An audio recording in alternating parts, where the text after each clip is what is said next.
안녕하세요. 지윤정입니다. 고성과자의 셀프 인파워 자존감 노트.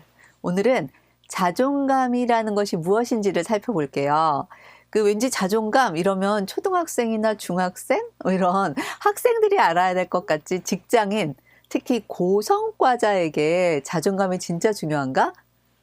그렇습니다. 중요합니다.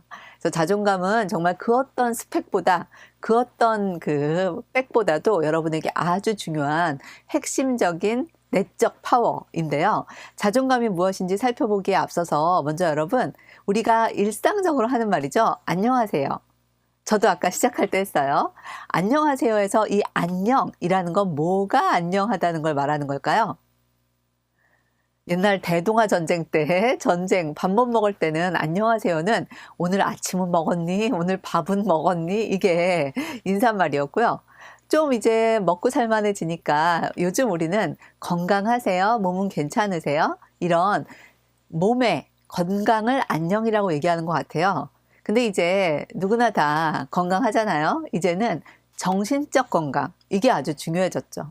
그래서 생존의 세상에서는 밥 먹는 게 안녕한 거고요. 생활의 세상에서는 몸이 안전한 게 안녕한 건데, 요즘같이 정신적 어떤 정보와 내적 파워를 가지고 살아야 되는 세상에서는 이 정신적 안녕이 훨씬 더 중요해졌다는 거죠. 그래서 정신적 안녕에는 여기 6가지 요소를 얘기합니다. 목표가 있고, 그리고 끊임없이 관계 안에서 스스로 영향받지 않으면서 자기를 다스리고, 그리고 타인과 협업하여 잘 지내고, 그러면서도 뭔가 최소한의 자기의 자율성, 스스로 선택권을 갖고 자기의 성장감을 갖는 것. 그리고 마지막에 이거 되게 중요한 거 나왔죠? 자존감의 핵심 개념인데, 자신을 받아들이고 존중하는 것. 이것이 있을 때 우리는 정신적 안녕함이 있다라고 말할 수 있어요. 그래서 예전에는 막 밥 못 먹고 살 때야 밥이 중요했지만, 이 몸이 건강해지는 게 중요했을 때는 사실 몸이 아프면 조퇴도 하고 일도 못했어요. 그래서 저 오늘 몸이 안 좋아서 좀 일찍 퇴근하겠습니다 이랬는데요. 요즘은 저 마음이 우울해서 일찍 퇴근하겠습니다, 이렇게 정신적 안녕이 되지 않으면 아무리 몸이 건강해도 파워 있게, 에너지 있게 삶의 결과물을 만들어내지 못한다는 거예요. 그래서 이 고성과자가 되는 데 있어서 이 내적 인파워, 자기 안에 있는 힘을 이끌어내는 자존감은 매우 매우 중요합니다. 특히 자존감의 개념이 좀 비슷한 게 몇 가지가 있죠. 이 자존심, 자부심, 자신감. 이게 좀 다르죠. 말이 약간씩 비슷해갖고 되게 헷갈리는데, 사실 자존심은 상대적으로 타인에게 내가 얼마나 귀한지를 인정받기 위한 상대방이 주는 거예요. 그래서 자존심 상한다, 자존심 깎였다, 이런 말 하잖아요. 내가 갖는 게 아니라 상대가 주는 겁니다. 해치기도 하고. 그에 반해 이 자부심과 자신감은 본인의 결과에 따라서 나타나요.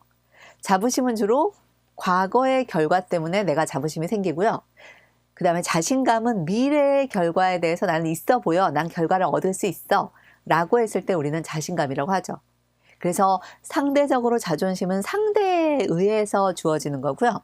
이 자부심과 자신감은 결과에 의해서 주어지는 겁니다. 그렇기 때문에 자존감과는 다르죠. 자존감은 상대가 없어도 스스로 내 안에서 자기 존중을 하는 거고 자기를 소중히 여기는 거고요. 결과가 있든 없든 자기를 받아들이고 자기를 소중히 여기는 거거든요. 그래서 바로 이 자존심과 자부심이나 자신감과는 다른 개념입니다. 그리고 또 하나 헷갈리는 것 중에 이 자기애도 자존감하고 좀 비슷한 거 아닌가? 라고 혼동할 수 있는데요. 자기애는 자기의 좋은 점을 되게 부각해서 자기에 대한 집착을 갖는 거예요. 이것이 자존감하고 다른 점은, 자기애는 자기의 긍정적인 면만을 보려고 해요. 그래서 자기가 갖고 있는 부정적인 면, 결점, 그리고 뭔가 취약한 점, 그리고 자신에게 있는 어떤 부분적으로 완전하지 못한 그런 모습은 별로 들여다보려 하지 않습니다. 그래서 나르시시즘이라고도 하잖아요. 그래서 자존감은 자기애와는 다릅니다. 그 자신의 부족한 점, 결점조차도 끌어안는 것을 자존감이라고 하죠. 그래서 여러 학자들이 자존감에 대해서 되게 많은 정의를 내려놨는데요. 이 나서니엘 브랜든이 얘기한 자존감의 요소에는 자기 효능감, 그리고 자기 존중감을 얘기하고요. 정신과 의사 이무성님께서 말씀하시기는 자기 가치감, 내가 얼마나 가치가 있다. 결과가 있든 성과를 냈든 상관없이 내가 가치 있는 사람이야 라고 스스로를 생각하면서 자신이 앞으로 무언가 결과를 만들어낼 수 있는 미래에 대한 자기 신뢰를 가졌을 때 우리는 자존감이 높다라고 합니다. 그래서 전 여러분들이 여러 가지, 저도 이 자존감 공부하면서 20권도 넘는 책을 봤는데 되게 다양한 조작적 정의, 개념의 요소들이 있는데 그냥 크게 대표적으로 볼 수 있는 건 내가 무슨 일이든 한다면 하지 라고 하는 자기에 대한 자기 신뢰, 자기 효능감이 있고요. 그 다음에 두 번째는 자기를 존중하는, 그래서 내가 갖고 있는 내 마음 그리고 나의 상태를 있는 그대로 받아들이고 수용하는 것, 이것을 자존감이라고 합니다. 그래서 저는 이 개념 정의 중에 가장 저에게 인상 깊었던 정의는 이건데요. 자존감의 3요소를 얘기해요. 첫 번째가 자존감이란 나 자신에 대한 생각이다. 나는 이런 사람이야 라고 하는 생각, 거기에 덧붙여서 그것에 따른 감정이에요. 예를 들면 나는 어떤 사람이야. 저 같은 경우는 나는 그래도 일을 추진력 있게 잘하는 사람이야. 하지만 엄마로서는 역할을 못했어. 이런 저에 대한 제 생각이 있어요. 근데 그 생각만이 아니라 그 생각에 따르는 저의 감정, 느끼는 바가 있죠. 그래서 미안해, 나는 말할 자격이 없어, 난 남 앞에 나서서 강의할 자격이 없는 사람이야 라고 느낄 수도 있고요. 반면에 일정 부분 부족한 인간으로서 갖고 있는 취약한 구석도 있지만 그럼에도 불구하고 나는 내 목소리를 누군가에게 나누고자 해 라고 하는 용기를 내서 행동하는 것, 이것이 바로 자존감 있다라고 얘기한다는 거예요. 그래서 저는 이 자존감의 정의 중에 이게 제일 마음에 들었어요. 자신에 대한 생각. 그래서 좋고 나쁨이 없어요. 자존감은 그냥 자존감, 나에 대해서 어떻게 평가하는가예요. 근데 자존감이 높은 사람이 있고 자존감이 낮은 사람이 있죠. 자존감이 건강한 사람이 있고 자존감이 조금 건강하지 못한 분이 있습니다. 그래서 자신에 대한 어떤 생각을 갖고 있고 그 생각에 대한 감정이 되게 중요해요. 느끼는 바. 나는 키가 작아. 이건 그냥 나에 대한 생각인데 그것 때문에 창피해하거나 부끄러워하거나 막 어떻게든 고치려고 하거나 이러면 행동으로 막 무릎 아픈데 막 높은 구두 신고 되게 불편한데 키 얘기만 하면 삐지고, 이게 자존감이 없는 거고요. 반면에 나는 키가 작아. 하지만 그것에 대해서 뭐 느낌은 별다른 건 없어. 좀 불편한 것도 있고 좋은 것도 있고 그냥 둘 다 있어. 그래서 뭐 필요에 따라서는 높은 구두도 때로는 신지만 일부러 나 자신에게 무리하여 남들한테 잘 보이려고, 그 키 작은 걸 감추려고 막 일부러 그 관절 나가게 높은 구두를 신는다거나 남들이 키 얘기만 해도 막 되게 예민해지거나 이러는 건 자존감이 없는 거죠. 그래서 저는 우리가 자존감이 그 어떤 그 역량 못지않게 내 내면의 마음 습관이거든요. 그래서 내가 어떤 마음 습관으로 나에 대해서 바라보고 있고 나와 관계하고 있는가에 대해서 되돌아볼 필요가 있고요. 특히 자존감에 4가지 종류가 있어요. 여러분은 이 4가지 중에 어디에 해당되나 보세요. 첫 번째가 겉도 자존감이 있고 내면도 자존감이 있는 거예요. 그래서 바깥에서도 난 자기 효능감도 있고 자기를 존중합니다가 있지만 실제 집 안에 돌아와서도 나를 소중히 다루고 내가 먹고 싶은 거, 자고 싶은 거, 하고 싶은 것에 대해서 이렇게 존중해주고 귀하게 여겨주는 거, 이게 바로 건강한 자존감이죠. 근데 이제 안 좋은 건 이런 거죠. 둘 다 나쁜 거.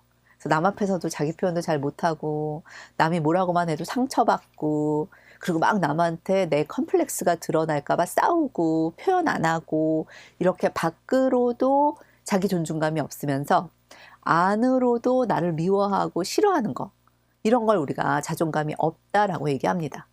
근데 좀 헷갈리는 건 이 2개인데요. 하나는 안에는 없는데 밖에만 있는 자존감이 있어요. 제가 좀 그랬어요. 저 같은 경우는 밖에서 결과는 막 만들어내는 거예요. 그리고 남들이 막 박수치고 칭찬하는 거예요. 그래서 바깥에 볼 때는 제가 되게 자기 효능감 있게 보는데 집에만 돌아오면 내가 이거 사기친 거 아닌가? 가짜 아닌가? 가식 아닌가? 난 날 못 믿겠어. 나 이러다가 내 실제를 알게 되면 사람들이 날 실망할지 몰라. 이러면서 불안해했거든요. 이것이 우리가 흔히 취약한 자존감이라고 얘기해요. 남들이 인정해 줄 땐 자존감이 올라가지만 실제 나는 나를 불안해하는 거.